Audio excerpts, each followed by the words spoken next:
பூர்ண கொழுக்கட்டை அல்லது மோதகம் அப்படின்னு சொல்லுவோம்.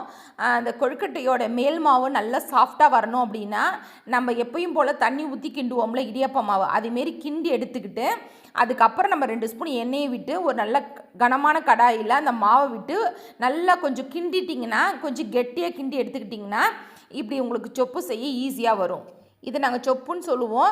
இதை நம்ம ஈஸியாக மேலே உள்ள மாவை திரட்டிட்டு நீங்கள் உள்ளே பூர்ணம் வைக்கிறதுக்கு ஈஸியாக வரும். நல்ல இடியப்ப மாவு மாரி கலரணும் அப்படின்னா மாவை எடுத்துக்குங்க, அதில் உப்பு போட்டுக்குங்க, கொஞ்சமாக நல்லெண்ணெய் விட்டுட்டு நல்லா கொதிக்கிற தண்ணியை விட்டு கிண்டிட்டு அதுக்கப்புறம் எண்ணெய் செட்டில் வச்சு 2 ஸ்பூன் நல்லெண்ணெய் ஊற்றிட்டு நீங்கள் கிண்டுனீங்க அப்படின்னா அந்த மாவு நல்லா மெத்துன்னு இருக்கும். நீங்கள் மறுநாள் கொழுக்கட்டை சாப்பிட்டா கூட அவ்வளோ சாஃப்டாக இருக்கும் உங்களுக்கு. கண்டிப்பாக இந்த டிப்ஸை யூஸ் பண்ணி பாருங்கள். அதே போல் நான் பூரணத்துக்கான ரெசிபி ஆல்ரெடி என் சேனலில் இருக்குது. அது அதோட லிங்க்கை நான் டிஸ்கிரிப்ஷனில் உங்களுக்கு ஆட் பண்ணுறேன். அப்புறம் உங்களுக்கு எளிமையாக நீங்கள் அடுப்பே யூஸ் பண்ணாமல் செய்யணும் உள்ளே பூரணம் அப்படின்னா நீங்கள் ஒரு கடாயை வச்சுட்டு எள்ளை கல்லெல்லாம் சுத்தம் பண்ணிவிட்டு எள்ளை வெடிக்க விட்டுக்குங்க. அதை வெடிக்க விட்டு எடுத்து வச்சுட்டு அதில் நாட்டு சர்க்கரையோ அல்லது வெல்லத்தையோ சேர்த்து நீங்கள் பல்ஸ் மோடில் போட்டு எடுத்திங்கன்னா உங்களுக்கு பூரணம் கிடச்சிடும் உங்களுக்கு. அதை நீங்கள் இதேமாரி மாவு எடுத்துகிட்டு அதுக்குள்ளே ஸ்டப் பண்ணிவிட்டு கூட நீங்கள் ஈஸியாக செய்யலாம்.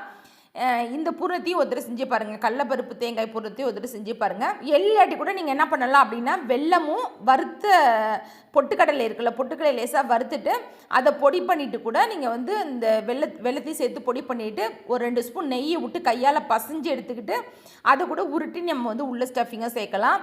அதையும் கண்டிப்பாக ட்ரை பண்ணி பாருங்கள். இப்போ நான் அந்த மேல் மாவை சொப்பு செய்கிறதுனால நீ காட்ட முடியல, ஆடி வெள்ளினால் நெய்வேத்தியம் பண்ணுறதுக்கு லேட் ஆகிட்டு நான் கடகட்டு செஞ்சுட்டேன்.